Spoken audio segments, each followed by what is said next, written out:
Hi, homeschool friends. Welcome back to the course on how to plan a homeschool for kids with special needs. We are still in Unit 1.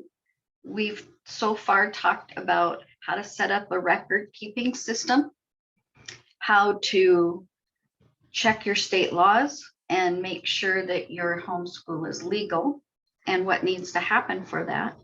And now we're moving on to our tab number 2 in our record-keeping system, or set up another folder on your computer and label this one school operations or school. In this tab, I keep anything to do with the overarching piece of how we're going to do our school. I used to write up about our homeschool approach and our philosophy. I quit doing that. I keep it simple. However, if you're just starting out, you may want to take a few minutes and write out, and we'll walk through that as we go through our course. Why is it you want to homeschool, and how do you envision your homeschool to be? The things I actually keep in this record keeping system, though, are quite simple.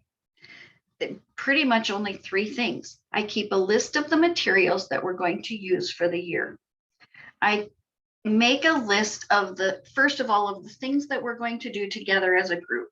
And I keep content areas together so that I'm not going crazy as a teacher. And then I adjust up and down depending on the ages of my kids and what they are capable of actually understanding and doing. So in content areas like social studies, science, health, Bible, cooking, anything like that, I keep a list for the whole family. Then for individual skills, academic skills like reading, writing, math, grammar, those I teach individually. And so I keep a list under each of my children's names. So I list their name, their age, and what grade they would be in this year if they were going to public school. Then under that, I list the main subjects and like phonics or reading or vocabulary or math, the skill levels. Then I assign what level are they actually functioning. A lot of new homeschoolers say, what do I say that my kid is in? What grade do I say they're in? Many of our homeschool kids actually forget what grade they're in because we mostly learn as we do life.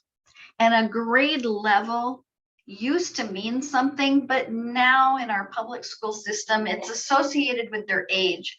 And so as they move from grade to grade, they never will stray more than a grade from their age level peers. So keep in mind that if you're out and about and somebody asks you what grade your kids are in, tell them the grade that they would be in if they went to school. And don't worry about it in your homeschool. When you're planning out your kids' levels, we'll talk about in a future lesson on how to find that information about what level to order for them in each of these subject areas. But I keep a list of the materials that I'm going to use. By the way, if you're going to do something a little more relaxed or unscripted, not a programmed curriculum, let's say you use a literature-based approach and you pull books from the library, trade books from Barnes and Noble or a store, and your kids go through books that they enjoy.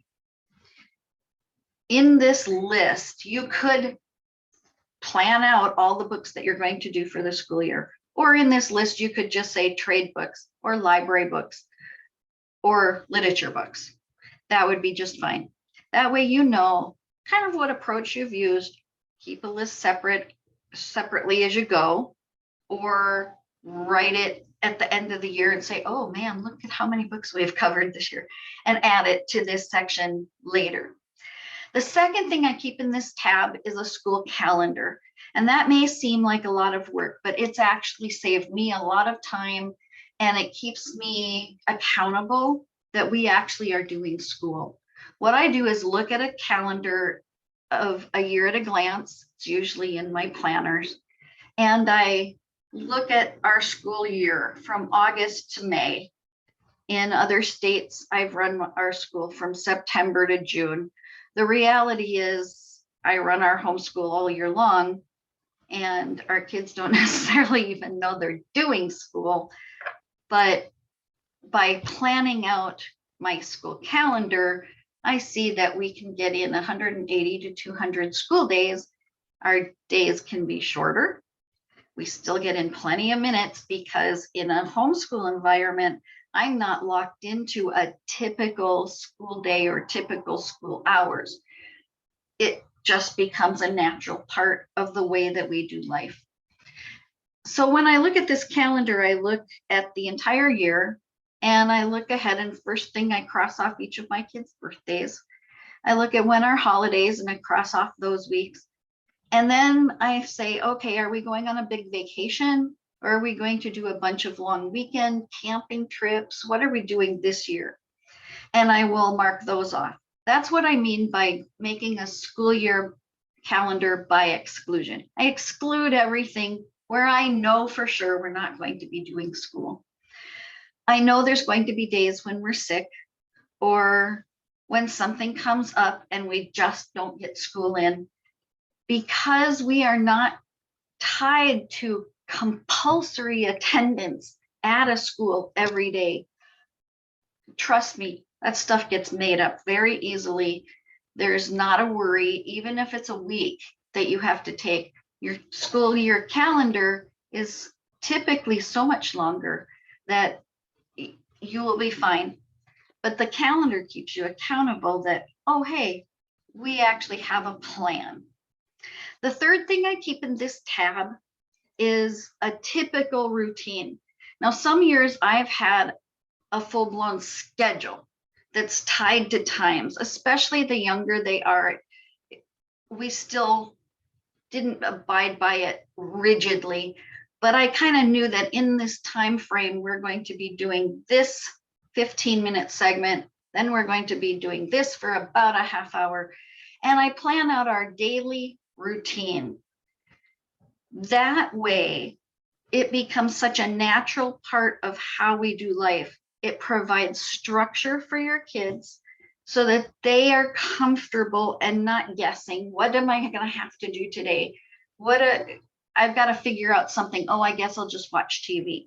By having a routine, at least a routine, if not a full-blown schedule, you also provide that structure for yourself and your kids. The day goes a lot more smoothly, and you have a lot less power struggles with those kids who have more behavior issues. Now, I keep a routine. A routine doesn't apply rigid time frames to what we do. The sequence is more important to me. I know that it's going to take us about 15 minutes to do a phonics lesson, and our read alouds might go for an hour or more. So I put those in a place in our schedule where we're going to be able to have a lot more time to do reading and discussing and enjoying each other's company. So I plan our routine.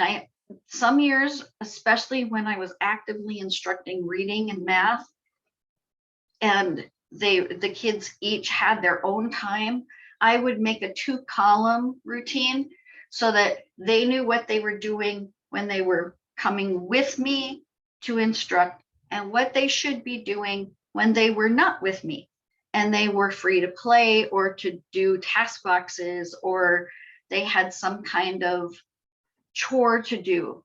And that way our day would be able to flow much better.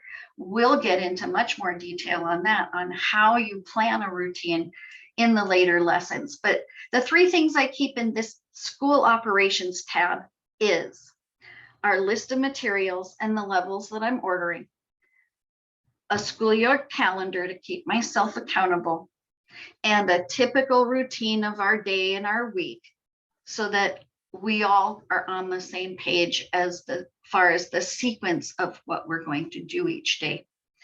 That's it. It sounds like a lot of work, but once it gets tucked into my binder, it's part of our school.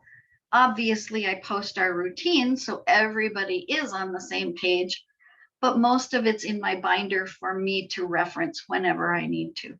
All right, I hope that's helped. Start making your lists, look at your calendar and think out your routine. Don't worry too much if it's overwhelming at this point, because we will cover these topics, especially the routine topics, in later lessons. So, all right, I will see you in the next lesson. Have a great day. Bye.